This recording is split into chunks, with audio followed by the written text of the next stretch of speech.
লখিমপুৰত যেতিয়া এভিকশন হল আমাৰ কিছুমান পলিটিক্যাল লিডাৰে এগৰাকী ছোৱালীৰ ভিডিও এটা লৈ ইস্যু কৰিলে কিন্তু তাত সত্যটো কি লখিমপুৰত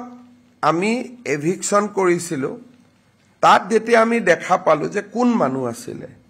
বৰপেটাৰ পৰা ৭৪টা ফ্যামিলি গৈছিল লখিমপুৰত নগাঁৱৰ পৰা ৬৩টা ফ্যামিলি গৈছিল লখিমপুৰৰ ওচৰতে বঙালমাৰাৰ পৰা ৩৫টা ফ্যামিলি গৈছিল গোৱালপাৰাৰ পৰা ৭টা ফ্যামিলি গৈছিল কাছাৰৰ পৰা 2টা ফ্যামিলি গৈছিল সাউথ সালমাৰা মানকাছাৰৰ পৰা 2টা ফ্যামিলি সাউথ সালমাৰা আৰু মানকাছাৰৰ ডিসটেন্সটো আপোনালোকে এবাৰ চিন্তা কৰক সাউথ সালমাৰাৰ পৰা লখিমপুৰ কিমান ডাঙৰ ডিসটেন্স হ'ব আৰু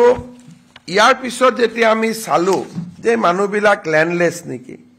তেতিয়া আমি দেখিলো খলিলউদ্দিন আলী সন অফ আকবৰ আলী এতিয়াও নগাঁৱত ভাইক ভনিয়াক আছে ঘৰ আছে আবুল হাসান শেখ আলাউদ্দিন শেখৰ লৰা সাউথ সালমাৰা তেওঁলোকৰ ঘৰ এতিয়াও তাতে আছে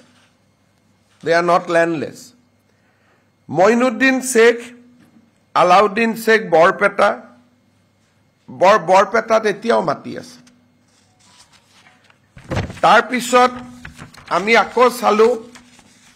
আবুল হুসেন সন অফ সনু মালিক বঙালমাৰাৰ ওচৰতে মাটি আছে নিজৰ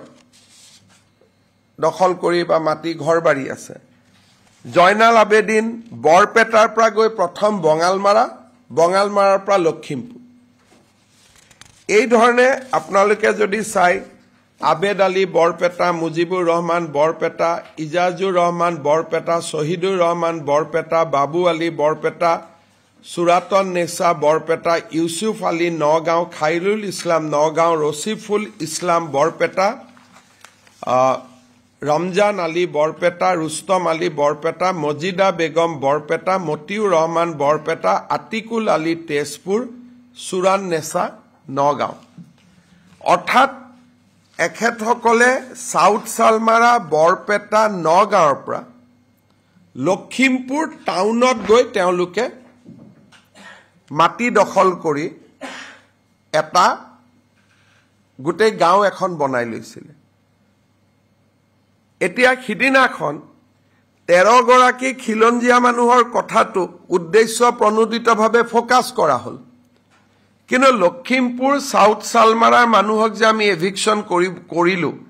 আৰু লখিমপুৰত জনগাঁথনি পৰিৱৰ্তনৰ যেটো এটা ষড়যন্ত্ৰ আৰম্ভ হৈছিল তাক আমি